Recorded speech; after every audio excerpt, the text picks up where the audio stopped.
Kormajuang ka koth mapek madochwe e pacho kao sekelo midhiero kaunti ya Migori, kaunti Narok kwami ler kako bedo kabende liet mar siasa madochokore e pacho kanya Kormajuang kawuono tulo machielo chako nene kaunti ma Kisii kama kweth maketo sirikal tesre notere campaign mage Kormajuang gin weche otimore kawuono kendo riwahere mondo wawinjie pachi kotenre kod wechegi lai en aria deka uchiel nono wanti live Facebook Ramogi TV ke iwi ma X kachiel gi Ramogi TV Kenya mbui mar YouTube magethundo chini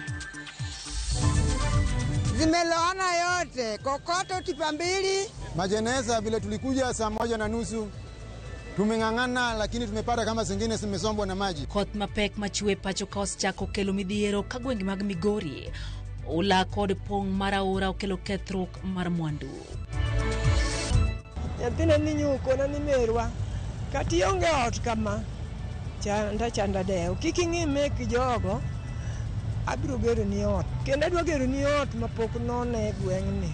Familia marawera manyo kwany ringre apaya Makangundo Road oko sirikal okony nonro matut mar yango gima nyo kelo tho mare.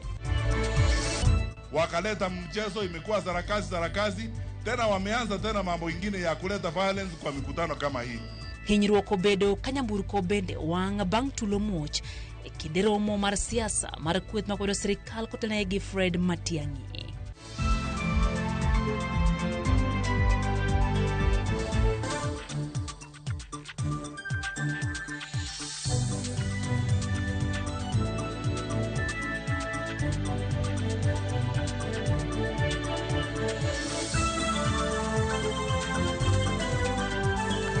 Machiegni Nyakoromgajuang jalo kumaro en Lizo tieno nyinga Lydia Okeyo. Koth mapek ma osebedo kachwe pacho ka osechako kelo midhiere gwenge opogore kinde ma migao marango chal kor lwasi oyango ni koth biro medo chwe thoth gwenge mathuruka.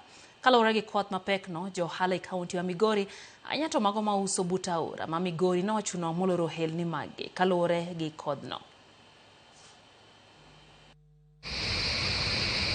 En koth ma osebedo kachwe thoth gwenge mapachuka. Koth mabiro bang report manogol gi bad migao marango futo mar kor lwasi manonyiso ni koth mapek ni ne biro. E kaunti ma Migori johala noyudo lal kendo wito mwandu kalore gi piola manokel gi koth mapek manochwe gwengego kendo opong'o aora ma Migori nochuno moko kuom weg otende olor ohelni mag kalore gi koth mapek no. Mali tunatengeneza masanduku. Majeneza vile tulikuja saa 1:30 tumengangana lakini tumepata kama zingine zimesombwa na maji. Hasara yenye nimecounter right now ni almost over 200,000. Tools zangu zote za biashara zimeenda na maji. Zimeloana yote kokoto tipa mbili na mchanga tipa 3. Wheelbarrow 6 na koreo 7. Zizo zimeenda yote. Pata hasara sana nyingi, vitu zetu zimeharibika, manyumba zimejaa, ona sasa hizi biashara vitu zingine zimeenda na maji. Kwa hoteli chakula imeenda, tuko na loans, tuko na watoto wenye tunapeleka shuleni. Sasa tumepata hasara mingi sana. Serikali haone vile wanatukusaidia. Serikali inaweza maliza hiyo soko alafu watu waingie ndani. Cause hapa nje mahali watu wanakaa saizi haikaliki juu ya hii weather. Nochuno bila chungo wuodhe mag nyamburko maluwo lalo maduong' ma Migori nyaka kinde mane pio doke piny.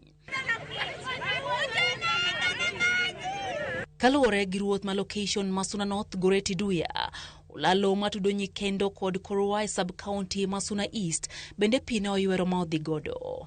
E kaunti ma Narok chenro mag ohala kod wuoth nochung' Bango ula yuero lalo mani apaya maya Kilgoris, kadilol Gorian Transmara.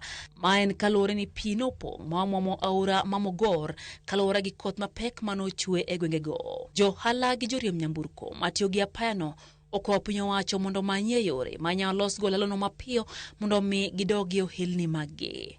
E report mar riwruok mar Kenya Red Cross, ochwalo e yor ote machuok ne jo Kenya obed gi ritruok ni mar koth mapek pod biro medo chwe kendo nyalo kelo midhiero mag oula e gwenge mathoth mapacho kae.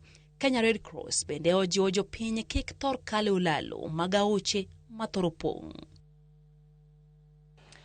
Midhiero obede skund primar mamoi e boma Nakuru bang' tho mar japuonjre ma grade mar 8. Jonyuol no monjo skundno gi ringre japuonjre no ka gigole osiptal ma Nakuru referral kendo gidwaro ni migiler gima okelo tho mar nyano. Jachunga weche marwa Ken Muga nigi ler mathoth. En wuodh jonyuol mag jopuonjre skund primar mamoi e boma ma Nakuru ka gidhiro ringre Moses Joseph ma en japuonjre ma grade mar 8. Giwuotho ka giwuok e osiptal maduong' ma Nakuru referral achiel kachiel nyaka e skul. Report lero ni japuonjre no nyo otere osiptal kanyo gi jopuonjge, to kata kamano ne onyisgi ni nyo rik chunye osechot. Min-gi to wacho ni japuonjre no nyo rik ngimane ni maber pacho seche mano wuok okinyi kodhi skul. Fika 5 nikaamusha mtoto kawaida akaanza kujiprepare. Vile alimaliza kujiprepare na mimi nilikuwa ile strong tea ilikuwa imeiva. Si mtoto akafaa mpaka jamba yenye iko na kofia. Huwa kila wakati naendanga kumfungulia gate. Nikamwambia jumfui inanyesha na wewe ndio umefaa manguo ya joto, umefaa mpaka jamba iko na kofia, ende ujifungulie gate. Akaenda akafungua gate akarudisha kifungu. Akatafuta kaambrela chini ya kiti akapata. Nikamfungulia kwa kaambrela nikameharibika. Akajikinga nayo. Akaniambia mam, bye. Sasa saa 2:45 ndio sasa tunapigiwa simu ati kuja shule. Ni nini? Mtoto amefaint. Nikamwambia sasa alifaint kwa nini? Ati wewe kuja tu. Simi nikamwambia mama kuja. Mama akakuja. Wakapata hata sasa pelekwa hapo Meti. Wedege mamoko bende koro sundo ni nyaka migi ler malong'o mar gima okelo tho mar nyathino ni Martin School nyori kokomiyo gi report mora motelo ne tho mar Moses. Kasani bende giywak ni ripode magiyudo gin mokikore. Tulionana na yeye jana, hata kulikuwa na shughuli nyingine tulikuwa na yeye. Alikuwa bweli kabisa wa afya. Mtoto alikuwa sawa 100%, hakuna shida alikuwa na. There before kuna shida asha experience. Na kidogo akanipigia. Akaniambia unajua Moses leo wakiwa nje wamesimama alianguka chini kichwa ikagonga floor. Kumpeleka hosi, head teacher akatoka emergency akakuja akatuambia kwamba mtoto amepass. Laktar maduong' mar osiptal ma Nakuru referral James Waweru oyango ni Moses nyori kosetho e seche manyo ochop kode osiptal. Apisa ma otelo ne chenro mag somo e kaunti ma Nakuru Victoria Mulili to korka kore bende olero ni nonro osechakore mar kunyo matut ewi masira no. Ken Muga, Ramogi TV. Lit kod kuyo kwa kanyola mar Austin Ogola ma en laktar manyo kwany ringre mare e bath apaya ma Kangundo Road kowito ngimane kinde machuok kende bang' wuok e tich. Report mar bero mar ringre mare bende okoyudo maler gima okelo tho mar Austin. Kifo marwa Cynthia Onyango nochopo kanyo mar miawale machal kodma. E kar kano ringre ma City buore Nairobi obedo kuyo kod lit ne anyuola mar Austin Ogola, rawera mayande ka orwako gudu dwe mar 8 higa mokalo bang' yudo lony mar thieth modok korka weche nonro mag laboratory kata laboratory technology. Bang' yudo tich kendo tiyo kuom jumbe 2 kende, Austin ma jahigni 28 nyo kwany ringre e bath apaya ma Kangundo Road ka owito ngimane kendo dende onge kod ranyisi moro amora mar hinyruok. Mano nyo bedo mana thuolo machuok kende bang' Austin wuok e tich mane obete otieno tulu. Pamela Atieno ma en min Austin e kinde yango ringre mare gi lit mar miyo wacho ni Austin yandeko wuoyo godo e wach lo moro manyo dwaro ni orangne wachne, mak mana ni kano chopo chieng' Jumapil e kinde mane entie od lamo nyo yudo simo ni Austin okwany ringre mare bath apaya kowito ngimane. Aloso kode chieng' nyongesa kar sa 5:04 ka madhi 6 emowuoye kode penja ni mama to nade kothogo gweng'wa takone ni oyo kawuono toko chwe kaka nyocho chwe tich adek cha nyaka kawuono poko chako chwe to okona ni to puothwa cha inyalo pure nang'o. Akoni to dong nasikoni ni odera ko jowi biro puro no to odera na wuoyo go to odera dwaro pesa. Wadgi Austin Peter Ogola wacho ni nyogi wuoyo midhiambo mangeso kendo Austin ne ni kare magi pango chenro ni gidhi nenore gi owadgi chieng' Jumapil manyo kwanye kotho. Saturday kodhi tich okano dhi tich. Ko indhi gotieno ni sa ko indhi ti kar wawuoyo kiny Sunday kiny nabi odu kono. Nabi kodu kono wabudh matin. Kane gik nyoro Sunday kako sim to nayudo ka simbe ni off. Gichuny mokuyo, min Austin oywago Austin mowacho ni ema ne en geno mar ode kendo nogeno ni dhi loko ngimane bang' chandore kopuonje e mbalariany ka wuon mare wacho ni nyathineno ok en ng'ama tiyo kod yedhe mamero ji madiwach ni ponono ema nokelo tho mare. Ot aonge go, nyathina ni nyukona ni merwa. Kati onge ot kama, chanda deo. Kik ing'i mek jogo, abiro gero ni ot. Kendo adwa gero ni ot mapok none gweng'ni. Koro akia kama dwa chomo. Ot man go bendo ti. Tim nang'o nyathina. Pitara nyathina. Osebedo ng'ama onge wach gi ng'ato, ng'ama ng'ato wuoyogo.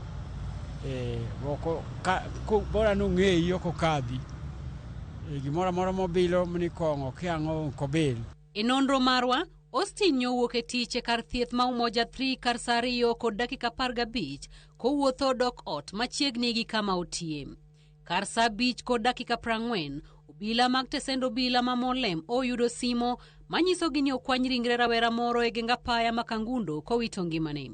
Bang' chopo kendo yango chal mar ringre mare ma nonro mar obila oyango ni ne onge kod kit adhola moro amora. Ringre mare okaw kendo chwale kar kano ringre ma City. Lipot mar jatim bero oyango ni ringre mar Austin ni kod ranyisi mar buok mar remo e achiel kuom ler madongo, mak mana ni ok en gima duong' manyalo kelo tho.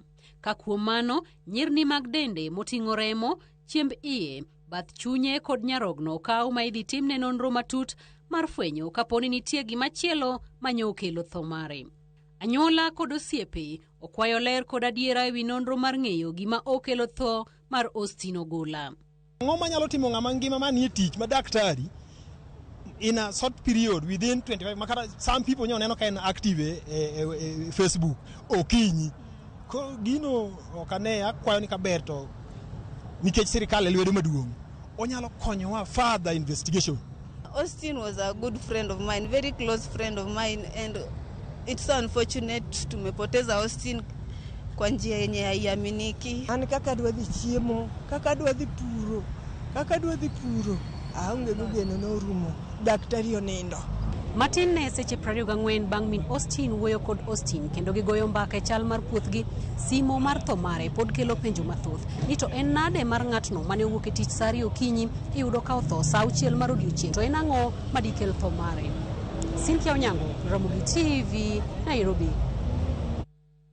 Wadhi e kaunti ma Mombasa kama lakteche kar thieth ma Coast General Mombasa koro buono mar bago ng'anyo kaluwore gi okang' mane okaw gi duol motelo ne kar thieth no mar chungo tich jatatije Dr. Iqbal Khandwala e wigino magikoni yulo e tich. Ma en bang' anyuola moro wuok tung' mosuo gi tend kar thieth no magiseyo kuom rem timo bero ne jatuogi nikech ne gionge gi omenda mane idwaro. Magikone to jatuono owito ngimane. Joja oko nigi ler. Jopiny e kaunti ma Mombasa ne jowuok oko kendo siro okang' mane board mochung' ne kar thieth ma Coast General okawo mar chungo jatatije kar thiethno Iqbal Khandwala. Man en bang' anyuola mosenindo Ali Kibwana seyo tend kar thiethno kuom rem timo bero ne wuodgi mane ohewre nikech onge mar omenda magikone to ne ochua wito ngimane. Lazima alipe ndio apelekwe theater. Wamemdileisha mpaka amefariki. Sasa hivi tumepoteza mtu na pesa tumelipa. Sisi hatuna imani na mkubwa wa hospitali hii. Huyo Khandwala hatuna imani. Mwanzo mimi nina uchungu sana. Paka imefika kifo cha ndugu yangu. Odiochieng' achiel kende bang' ng'ur makamano, board mar kar thiethno ne ochungo jatatije Iqbal Khandwala, okang' makata kamano ne osegi laktache makoni ne onego sum pache kapok okete thengi. Laktache go koro buono mar bago ng'anyo kadiponi ok biduoke e tich. Daktari mkurugenzi Dr. Khandwala hakupewa nafasi aitwe ama atandike barua aje aseme imekuwaje. We hereby issue a 7-day strike notice commencing on the 24th February tomorrow and lapsing on the midnight of 3rd March should the above concerns not be met. Madaktari wote wako na clinic zao. Wasituletee hao madaktari, wataka wagome watoke wote, tukuletwe madaktari wapi? In fact wagome kuanzia leo. Wacha ati siku 7 nini? Wagome kuanzia leo, kuletwe madaktari wapi? Moko kuom jopiny Mombasa ne bende opoyo okang' mar keto jatelo no thenge ka gikoni chenro mag thieth kosebedo maber e kar thieth no. Kenya mangima hospital ma Kosiano ka ma hinyo ji. Gima ma pesa kilo lazi odichieng' achiel igolo siling 3,250. Kikompe gi Kenyatta hospital maduong' ma Kenya mangima igolo siling 1,750. To wach machielo be kende thieth ma ka onge malong'o ithiedhi indiko ni yath yathi sidhi ng'e oko. King'iyo hospital ma yaw machiegni manjo ko yaw machiegni ka. Hilo ni thieth ni mbele moloka. Leo Coast General ilikuwa kama private. Yaani mpaka uwe na malaki ndio uje Coast General. Haiko hivyo. Na mwenyewe President Ruto amesema SHA inalipa serikali pesa nyingi. Kwa hivyo wananchi wakija lazima wapatiwe huduma. Tunashangaa sana na tunasikitishwa sana. Kwa nini Coast General imekuwa ni death den ya wananchi? Tamwambia President Ruto kwa sani yako haya mambo uyaingilie, hii hospitali ichukuliwe na national government, ndio tuamini hii hospitali itakuwa sawa. Hii hospitali itafungwa ikiwa hakutakuwa na reformation kwenye hii hospitali. Bado dhuluma zitakuwa zinaendelea. Wanawake wengi wananyanyasika, kina mama wakija kujifungua hapa. Mimi mwenyewe nimeshuhudia. Ng'ur mar laktache Mombasa ne bende osir gi riwruok jochiw thieth mane otwak gi jofwamb weche e boma ma Nairobi. Koro wamiyo gi onyo sani ni giduok daktari no e tich immediately, to ko ginyal ko chopre ka riudu mar adek to wadhi wene gi hospital no mondo koro gin ma githiedh ji. Wamiyo gi notice mar ng'anyo kawuono ni by tarik 2 dwe mar adek kaponi wach mag daktari pok otieki to hospital obo wene governor, obo wene board, obo wene MPs gi MCS wa Mombasa mondo manage. Kama kweli hii county yajali madaktari wake na watu wake, wangetuletea watu waje tupige kelele huko nje. Huo ni uongozi wa aina gani huo? Sisi si wanasiasa, lakini pia mkituchokoza tuonyesha kwamba sisi tuna haki zetu na tutazisimamia haki zetu. We shall only cater for emergency services. 2, this is not theatrics, it is a defense of clinical independence, constitutional governance and our safety. Ni wajibu step aside, uchunguzi ufanye, ukionekana una makosa moja kwa moja Bwana Kandwala uende nyumbani. Hauna makosa sawa, uwezo karudi, lakini ni lazima step aside. Jotuo e kar thieth ni ma Coast General sani chunygi goyo kibi bang' riwruog laktache lando ni gichano bago ng'anyo e thuolo mar ndalo 7 mabiro kadiponi ok biduoki jatatije e kar thieth ni. George Aoko, Ramogi TV, Mombasa. Jimoko nigireme osiptal bang' tulo momuoche bwa Makisi kod Keroka. E kiniro mag siasa mo bagi kwet ni josiasa maketo serikal tesre. Tulogo muoche rombe manotele ki jalupo gai mar Jubilee Dr. Fred Matiang'i. Makata kamano wacho ni biro medo niano. Mane ni ok gipogore nyaka gigol William Ruto e telo. Jafo marwa Eric Owenga nigiler. Kaka ne chal e chuny boma Makisi, rawere ma omanre gi ludhe no chakolore e chuny boma motelo ne romo no mar josiasa mane riko chan gi kweth josiasa maketo sirikal tesre kata United Oppositions. E kar sabich pichagi ma omak gi jopiny tango ka rawere go rakore gi ji makwedogi.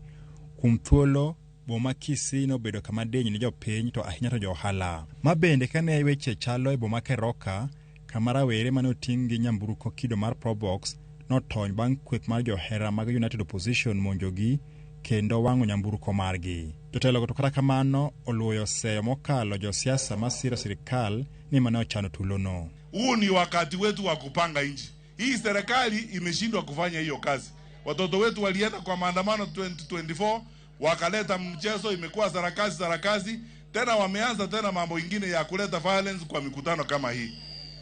Munakubali hayo? Karakodoko ni tulono kwa kolimbe margi e gwenge Makisi kod Keroka, josiasa go omako chumotegno ok gibi pogore kendo gin gi lek mar golo sirikand Kenya Kwanza e loch. Na hapa tumepata hakikisha kwa Fred kwamba hakuna mmoja wetu atarudi nyuma. Yule atarudi nyuma atakuwa ndiye adui nambari 1 wa Wakenya. We have nowhere to go. I pray that God will hold you all together and make sure that we liberate our country. Sisi tunataka kuunda serikali ambaye naangalia maslahi ya mwananchi. Elimbe mareno mandalo adek ngi Magusi jalupo gai mar Jubilee Dr. Fred Matiang'i jako gi gweth ma omiye e gweng' ma Ekerenyo e North Mugirango kama nosidhe kaka jawach ilo oganda jo Abagusi. Heshima ambayo wazee na jamii imekupa sio kitu kidogo. The scriptures say, Fred, to whom much is given, much is expected. Eric Owenga, Ramogi TV. Kindego jakom ODM Gladys Wanga okoni kweth masani obalo gi duond bura no kendo othir gi tendo gai mar ODM Oburu Oginga. Wondore kendo itiyo kodgi mar tamo ODM donje sirikal e yiero mabiro. Wanga wacho ni jod bura ma Embakasi East Babu Owino gi jagoro maduong' mana othichi Edwin Sifuna sane ok nyal wuondo jo Kenya ni Oburu ne oket e kom tok chik to gin e jogo mabede kuku mar ODM mane nitie kinde mane iyiero Oburu kod kane ochawo muma e boma Mombasa. Olose kinde mane oyawo chiro mar jamni manyakwere kar chung'od bura ma Karachuonyo. Wanga okoni Oburu ne oyier e yor ratiro. Ok dwar ni mondo Jaluo tugi William Ruto. Ok dwar ni ODM otigi William Ruto. Koro pesa te ochiwo ne joka. Ene moko mach mantie kani. Kwa luongo bura dwe mar achiel Mombasa. Party leader luongo bura. Owacho ni koro wane 2026 nyaka wangi kaka party dhi mbele 2027 e yiero. Oluong ji te. Wadhi kamoro ni vipingo. Kilifi kucho.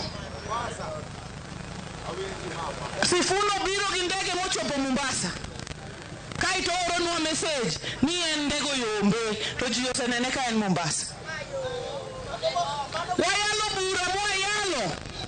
Ni gima koro wadwa timo koluwore gi yiero mabiro higa manyien. Wadwa ni mondo chama war ODM ochak mbaka gi chama mamoko ma wan go gi para achiel. Kwa chako gi UDA mondo wangi kaka wanyalo sirikal 2027. Nikech kwa donje mbaka to gima wangiso party leader niki donje mbaka en 50-50. Amen Buche Benson kata Renson Igonga oseduol marango tije obila pacho kai poa kuom rem mar chwalo neno moro moyo buche mag obila mosebedo kadhi ataro gi chike mathurka. Olose boma Nairobi. Igonga wacho ni thoth buche ma pod nitiere doho gin mago mamulo obila. Mokuom buche ogen kaka mago bila mitudo kod goyo lisasi ji ariyo e kar dak ma Kitengela. Steve Biko nigiler. Jamin buche pacho ka Renson Igonga obi oseyo kuom migepe ariyo mag timo nonro magin duol marango tije obila IPOA kod machielo matimo nonro ke ling DCI kuom deko chenro mar yudo ratiro e buche mochwal e nyimgi. You must tell Kenyans that ODPP or the DPP is at the tail end of anything. So unless the investigations are done, the DPP can't do much. That's why you'll hear at times an incident has happened and someone is saying the DPP. Instead of saying the investigative agents, which are different depending on the kind of activities. Kane olose sach nyasi mar sidha yanga yo manyien, mar kedo gi njore, nyasi mano bagi boma ma Nairobi, Igonga nomero ni apisi mare osere mata tijene e yo makare. What is important is the investigations, because the way investigations are carried out and evidence collected, that is what informs the DPP to go to court. If the evidence does not meet the threshold, you'll find in some of the cases we don't go to court. We don't refuse, but the evidence gathered, if it's not enough, we don't just go to court for the sake of it. Because we must also get to know that we protect the rights of everyone, even the suspects. Moko kuom buche mapoko rumo otingo bura mar obila maliekore ni nochielo gi magina ji ariyo kar dak ma Kitengela kod machielo kar dak ma Huruma kanyakla kod tiyo gi iro malungo wang' e nyasi ma Odhaya kaachiel kuom rombe mag siasa ma kweth mar ODM motelo kod Edwin Sifuna e kar dak ma Kitengela kod Kakamega. Like what you're saying, lobbing tear gas and whatever, that's IPOA supposed to be to investigate. The moment they investigate and bring to our attention, that is the time and then the DPP comes. E kinde no, Igonga bende nodok ne apisi mare kowacho ni ok ginyal kawo hatua moro amora maonge neno moromo mawuok kuom migepe matimo nonro. Nonyiso luoro mare ni deko ma kamae nyalo thiro chenro mar yudo ratiro mar jogo mane yudo lal kod hinyruok mopogore kendo weyo obila michichgo maonge bura. Steve Biko, Ramogi TV, Siaya. Daka Empire kode angwen nyakurum gajong report no mar Steve Biko tero ayo mo konge channel maro imore ero kamano komero ketra mugi TV edi kodemo kaya chunge kanyamkago achoni siasa mabiro ganario pario kodabi okwa ojende kikie tikod gi marach Rolex onyango kawuok pany komolo newsletter wachone gin kajega maginya kamenya au kodibo kanti ulanda wachone jithoma okbe ruto iyo kony jopenya achoka wanya karungu be kanti ulanda gintire godo kanye chenro matino chien kawuok Rwea wachoni entiere kodwa e chenro gosiepege katu gaino kanyo otimar mwalimu Feitha Mzomo mar Malindi wacho kanyo ni weche siasa take Kenya kai manade jo makiro serikal tesre ondik piny ni biro lawgi wanawa hero mora ka okoyotga kata choni batgi marache entiyo gi tiagas risasi ketho mwandu achoni ok gin gik ma owinjore ahinya thoe mapoya medo mana bedo mang'eny Kenya kanya sae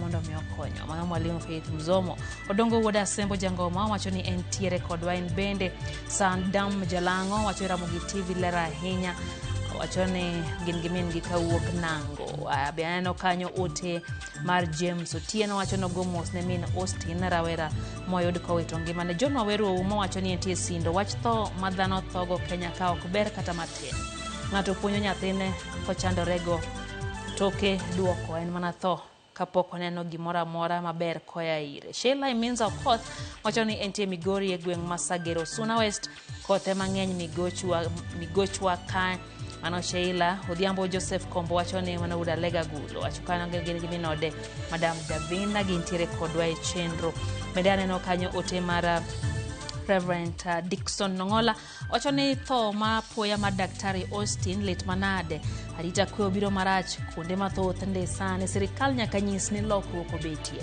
wachoni again Reverend Dickson Nongola kanyo kod minot Pastor Rael kod Chief Philemon Nongola Dala Kogwanga Zumkapita wachoni entiere kodwa e chenro entiere Migori County Luanda Konyango woro koth mapek mamuko lalo matuda wendo gi Migori mogik to wachoni ogomos makenene familia mar min Austin wachoni mamano yuak malita hinya serikalo iyo konye timo nonro mondo ng'eni to enang'o monego Austin Tabil Juma wachono mor gi chenro gomos ne min Austin kuom tho mar wuode kod familia moto nyathigi e school kaito benano kanyo ote mar Fredo Bura kantie Mikindani Mombasa wachoni entiere kodwa walema ne pinya wachoni wach koth machwe no ogo mondo jowa obed motang mondo mibiero kik mako oyo matin mano imore kikidi mamor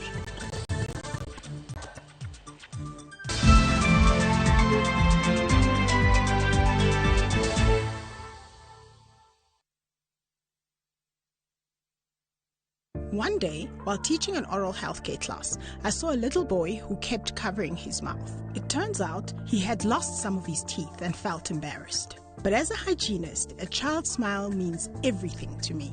That's why Colgate Maximum Cavity Protection unlocks 24-hour cavity defense, a formula boosted with calcium for lifelong smiles.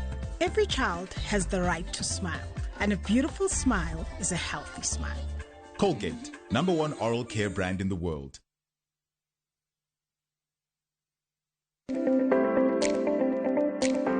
Tichario tarik 24 dwe mar ariyo wadhi donjo e chiro mar ohala mar pesa kod mwandu ng'eyo kaka otiyo kod thuolo ma ochiwo mar keto pesa e kembe mag Kenya riwri kod Cleophas Oluoch e chenro mar Rupiny ka otwak kod Shemo Uko manager mar Data Services and Operations e Nairobi Securities Exchange mabiro nyisi paro magin godo ewi kaka inyalo tiyo gi pesa kendo gibiro konyi ng'ado rieko maber ewi kaka inyalo nyuolo pesani Mae kik bai, tich ariyo, sachiel nyaka sachiel gi nus mar okinyi, mana e Ramogi TV.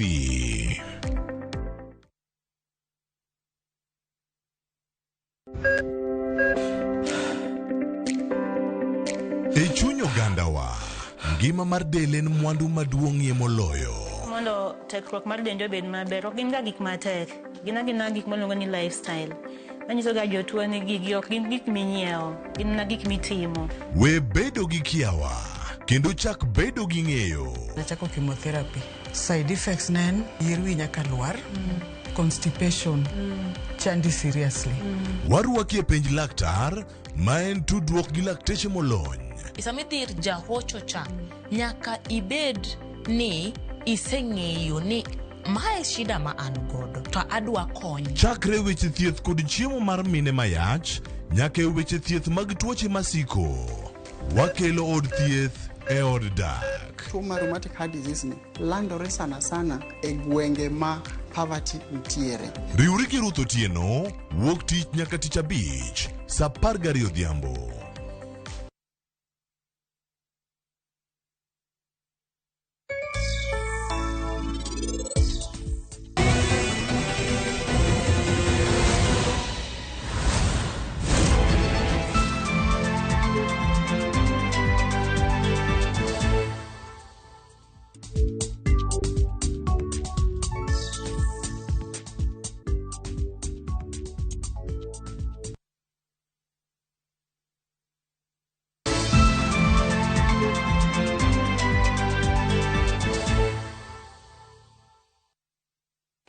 Machiegni kero nyakol mga juang chendo eno imore wadhi mbele gi weche manyien.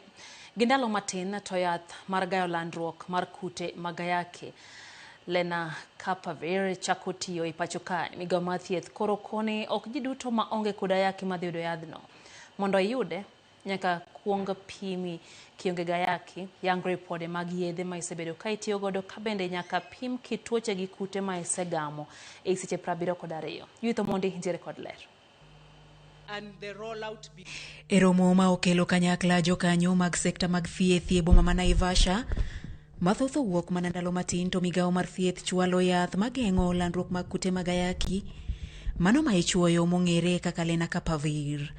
Eromo ni apisas mag migawo mar thieth oyango ni atamalo 86 mag ute thieth oseikore mar kano yadhni kanyaka sani e kaunti za 15 ma okuongo madhi yudo yadhni. Kaunti ka kaunti oyiero ute thieth 10 ma idhi mi yath, mana ka opogore kod kaunti ma Nairobi man kod ute thieth 12 ma iterie yath e kidieny ma okuongo. We are starting with 15 counties, and if you look at the HIV profile of these counties, you will notice they have high number of new HIV infections. They have a high HIV disease burden. You will notice all of them, their prevalence rates are higher above the national average. We are only doing 10 facilities in each of the county. In high burden counties like Homa Bay, Migori and Siaya, they show quite excellent readiness. They have a very strong prep program. So we just give them the product and they are able and ready to start service delivery. Thieth makama kata kamano kata bed ni biro bedo mayudore ne jo Kenya duto maonge koda yaki. Nitie moko manyaka yaure chuth ne laktar mondo mi kik yadhni kelnegi midhiero. Chuo matiyo kod yedhe mamedo teko e kinde hera oliritgi mondo mi oyang adiera e kinde magilimo laktar. Poni giriambo to yadhni nyalo medo tekogi mokalo tong' gino manyalo kelo midhiero.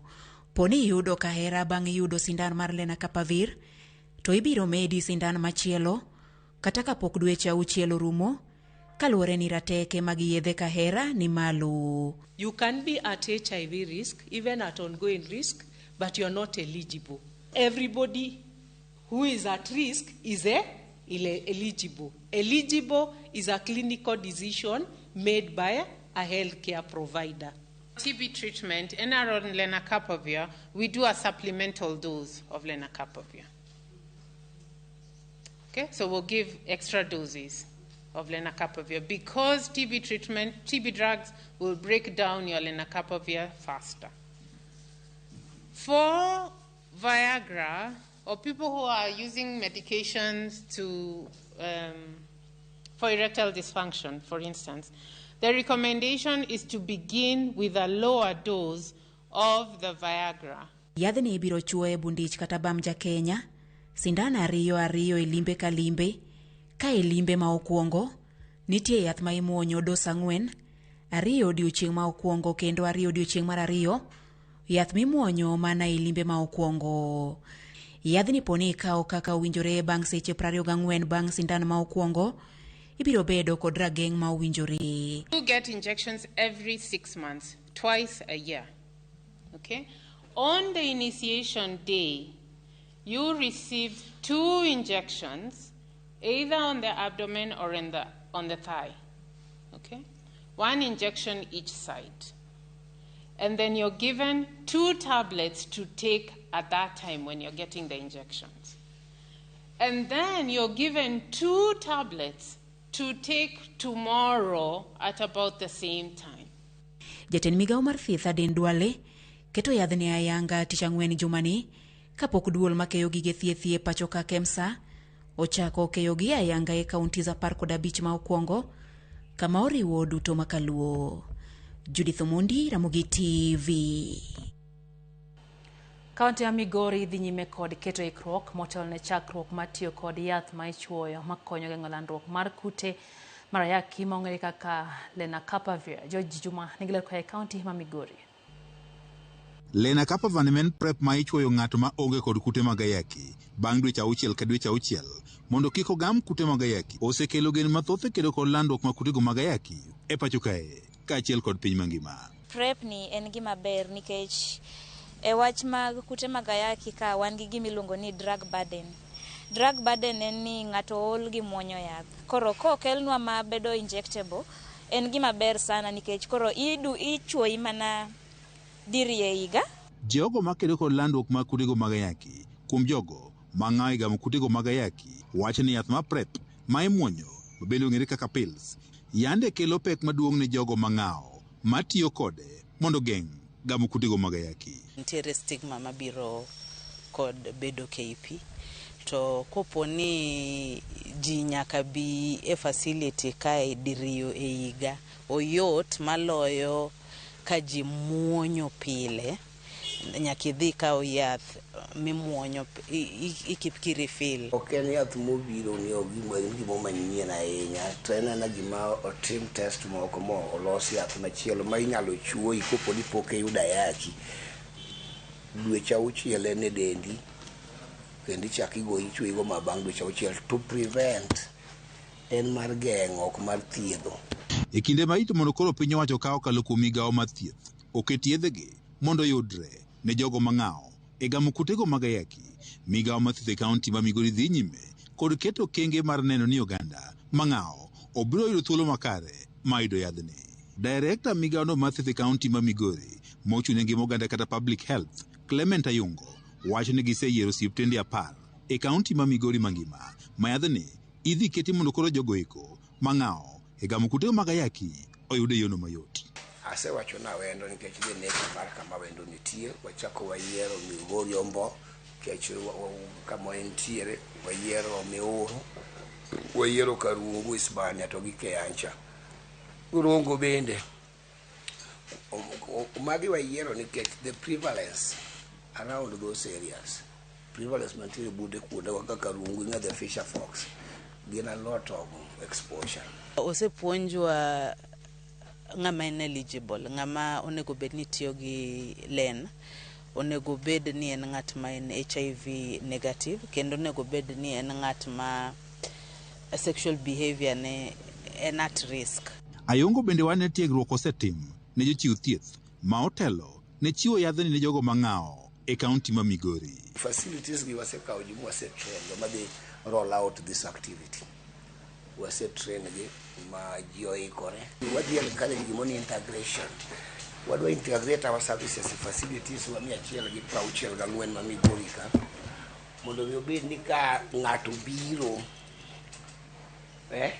ka ng'ato biro ng'eni gimokele en weche okimi en obiro thieth to kata mar ariyo ber ma ni en dhi miye godo ng'at mapok oyo. Oganda mathoth kata kamano pod onge kod ler malong'o ka otenre kod prep ni ma ichwoyo ng'ato kuom dweche 6 ka dweche 6 mondo koro kony e geng'o landruok mag kutego mag ayaki ka penjo bende pod thoth. Be odhi bedo gi madhara moko manya inyowa mbele kocha nikech ko ang'iyo kata yedhe moko mosekel ni mondo ichwoyo ni itiyogo kuom muda mang'eny e del kaka mag family planning osebedo ka kelo chandruok mang'eny kuom nyiri matindo. Koro mane luoro manitie. Kaunti ma Migori achiel kuom counties ma pod kwan oganda mathoth odak kod kutego mag ayaki ka lipot mogol kod migawo mar thieth e kaunti ma Migori yango ni kwan ji maromo gana 80 odak kod kutego mag ayaki. Nyaka sani lipot yango ni atamalo maduong' mag jogo mag amkutego mag ayaki e kaunti ma Migori gin rawere. Kata bed ni koro yath ni koro osebedo, ma bende koro biro konyo e geng'o landruok mag kutego mag ayaki, oganda bende koro pod jiwo ni omedi tiyo kod yore mamoko mar geng'o landruok mag kutego mag ayaki. George Juma, Ramogi TV, Migori. Miyo moro machiliel koro nyalo buonjo bang' gerne ot kichenro mar jiwo mond liete motisi ne Women Empowerment moser gi jagore migawo mar Rita Raymond Omolo e gwenge ma Luala sub county ma Seme e kaunti ma Kisumu. Jafamara Caroline Atieno nitiere kod ler mathoth. Mor gi hilo nye okwako gweng' ma Luala sub county ma Seme e nyasi manodhial ne yawo ayanga ot manogerne miyo moro machiliel bang' koso kar jot kuom higni mathoth. Miyono miluongo ni Jacqueline Atieno Ngeso osebedo chiliel kuom higni 12. Olero ni konyruok ma kamae obiro ne bang' riwruok gi grup mond liete madendore ni Kony Ka, kendo nochwal nyinge ne kamiti mochung' ne gedo ne mond liete bang' timo nonro matut kendo yudo ni oonge ot monyalo jote. Kuom hawi maber, kamiti no nowinjo ywak ne mogero ne ot manyien. Ne ok ang'eyo na nyalo bet gi ot kaka odiochieng' ma kawuono. To en mana ng'wono mar Nyasaye. E ot ka osekelna gik moko, nitie kombe, nitie kitanda. Chiemo matin be nie iye ka. Kane pok ayudo ma ot ne ok ber, nopudho bang' kane chwora osetho. Koro nadak e od dawa. Chenro ni nawinjo kokadho kuom mond liete. Ne join group mar Kony Ka.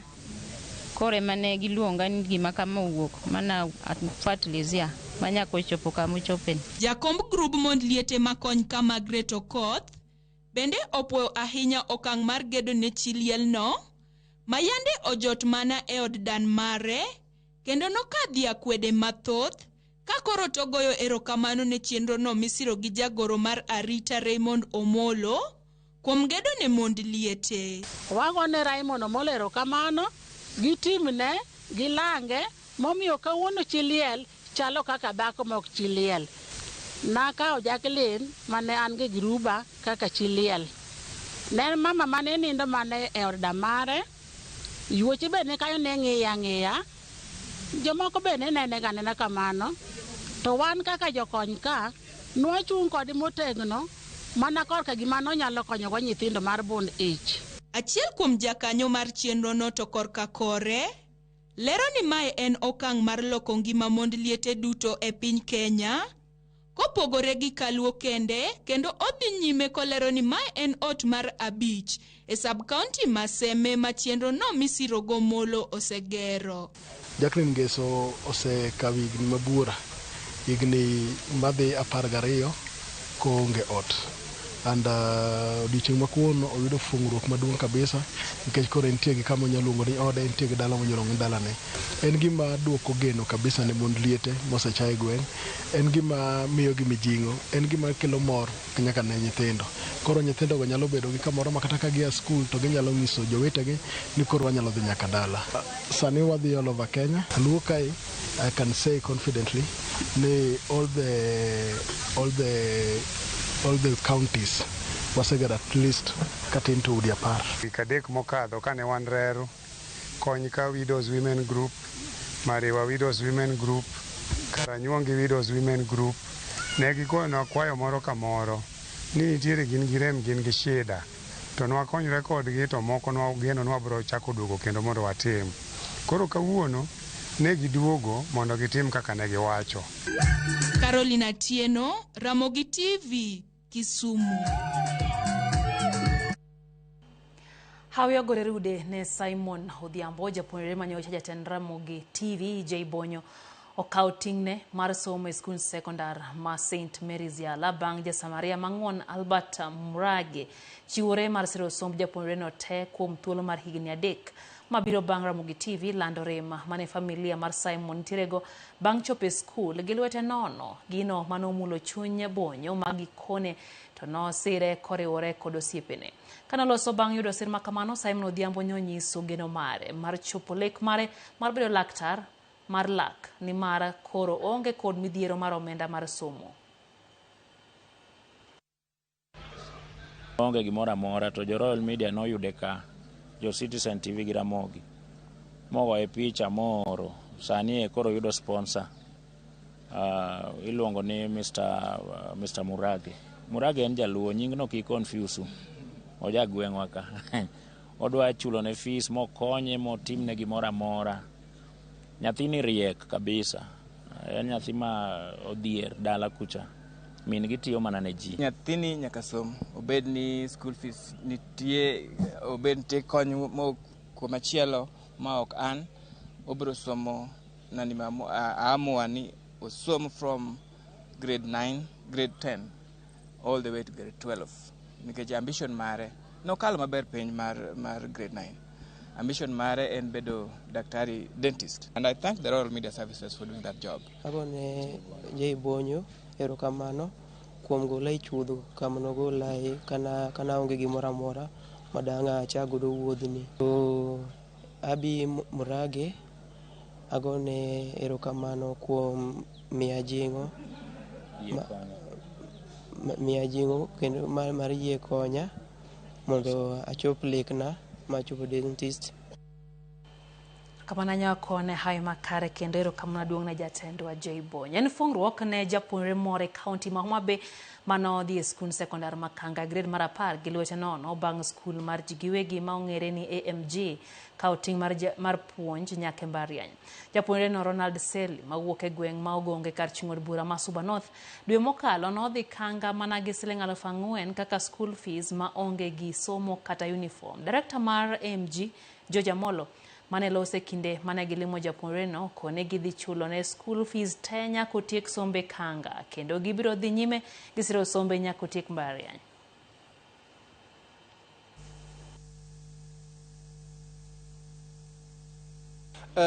Case mar Ronald Ncho Omiwa a few weeks ago, and as a school or as a foundation ne wabedo piny mo decide ni wadhi miyo Ronald full scholarship during his kosomo Kanga ka kata beyond kobro dhi university kata puonjo chimoro otelo ne no dhi university.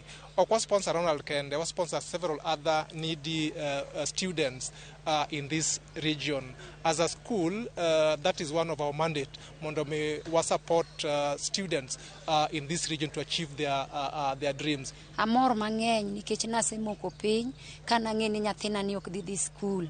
Nikech ne piny otara nobiro gi lwete nono nobiro ga 4,000. Jopuonj nojiwa ma Nyasaye notelo na ma MG George Amolo kao na nyathi. Erokamano mang'eny. Nyasaye omed gwedhi, imed konyo jomoko. Nyasaye ogwedhi mang'eny. An gi yie ni nyathina ne dhi somo. Ebe geno nene nitie ni nyaka obi mana Kanga.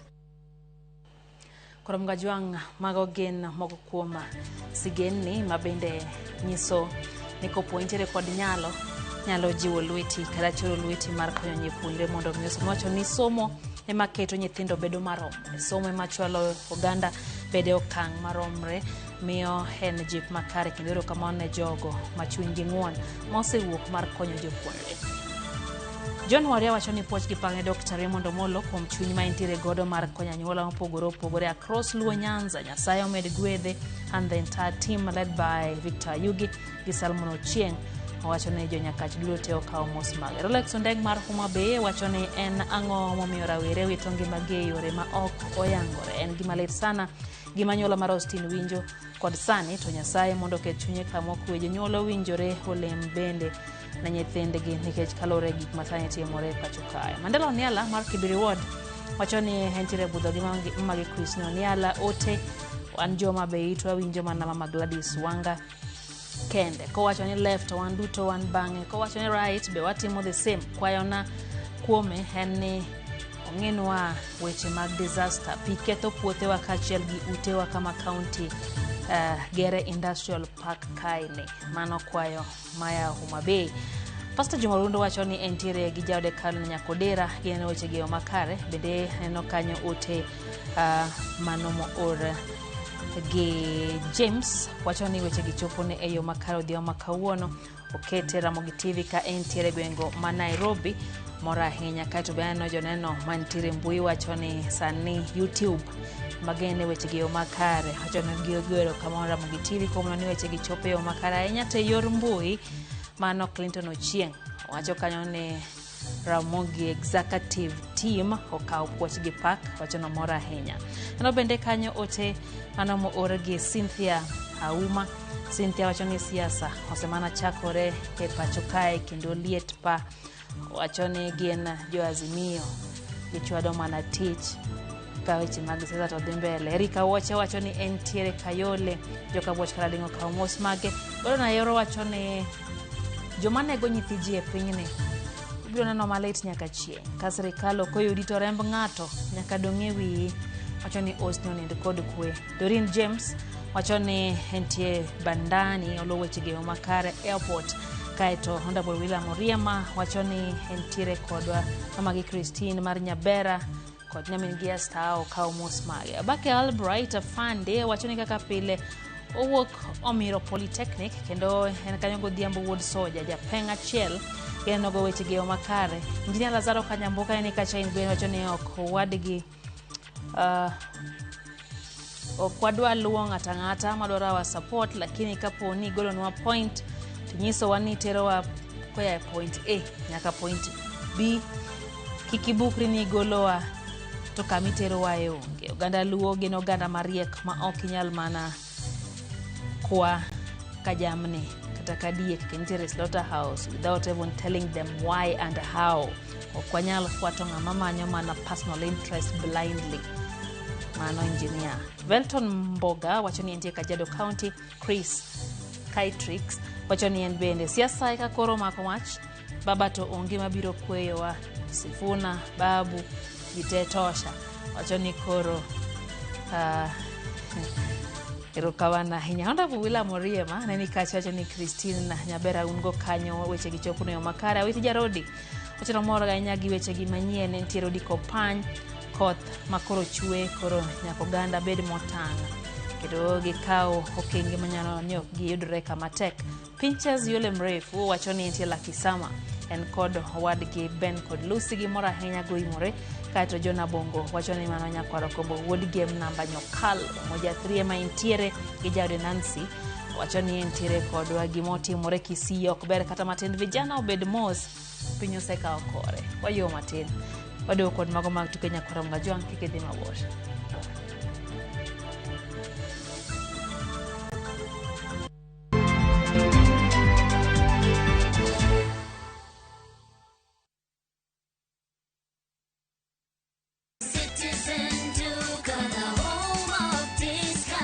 Citizen Duka inawatakia Ramadhan Mubarak.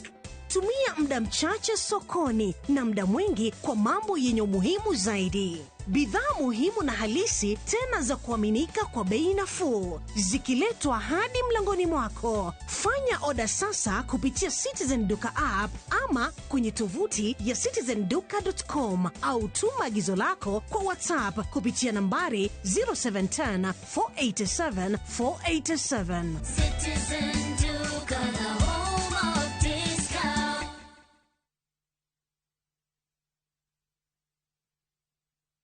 Na kuungamia Mungu Mwenyezi, nanyi ndugu zangu, kwani nimekosa mno kwa mawazo, kwa maneno, kwa vitendo na kwa kutotimiza wajibu. Nimekosa mimi, nimekosa sana. Ndio maana na kuomba Maria mwenye heri, Bikira daima, malaika na watakatifu wote, nanyi ndugu zangu, niombeeni kwa Bwana Mungu wetu. Mungu Mwenyezi atuhurumie, atusamehe dhambi zetu, atufikishe kwenye uzima wa milele. Amina. Dial *811*415# to get ungamo la dhambi.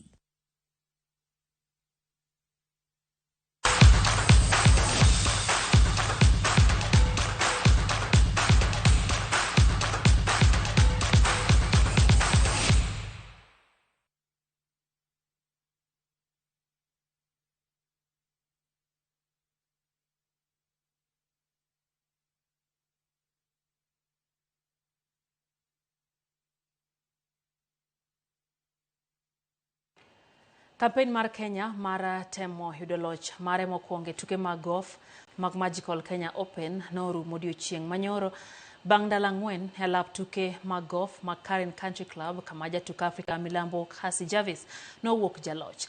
Tuke go otiyo kaka rapim mar nyalo ma jotug golf ma Kenya ni godo kipimo gi kod jotugo ma wuok e pinje mopogore opogore kendo nyiso kuonde ma jotug Kenya onego ng'i malong'o e ikruokgi e tuke moko machalo kamano. Ewi jotugo 12 mano ofuayo bandech Kenya Njoroge Kibugu kende emano tugo rounds 4 duto mag tukego kamano tike thuolo mar 61 ka johera mag golf mapacho ka bende ne owuok oko e rombgi pako rwadhgi achiel no.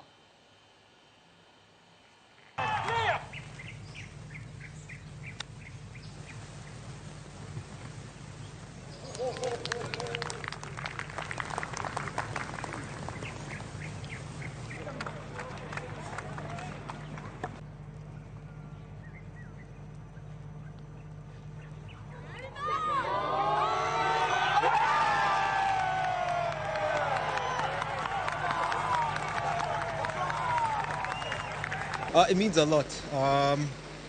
Even though most of us didn't make it, we're headed in the right direction. It was the first season we had on both tours, Equator and Sunshine. So through this development, I think we'll have a lot of talent coming up.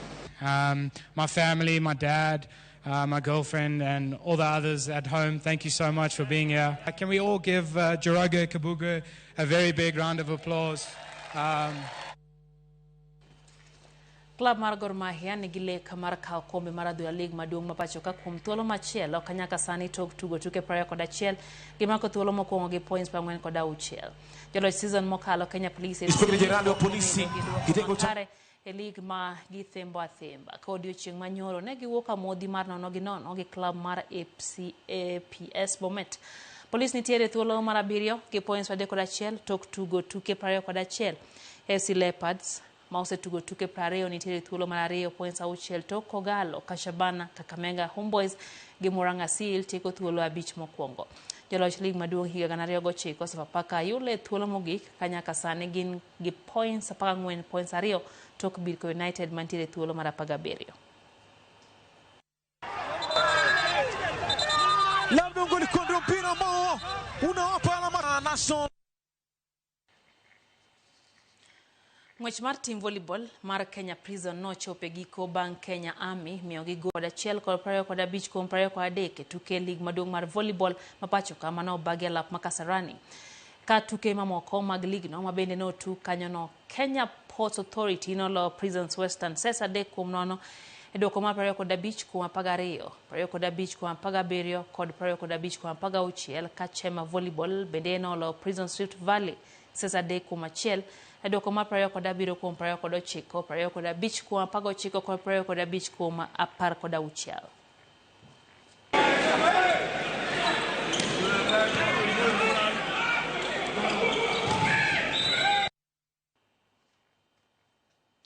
Kamachielo nyakoro Mgajwang Club mar Arsenal omedo fuok mar point e kindgi gi club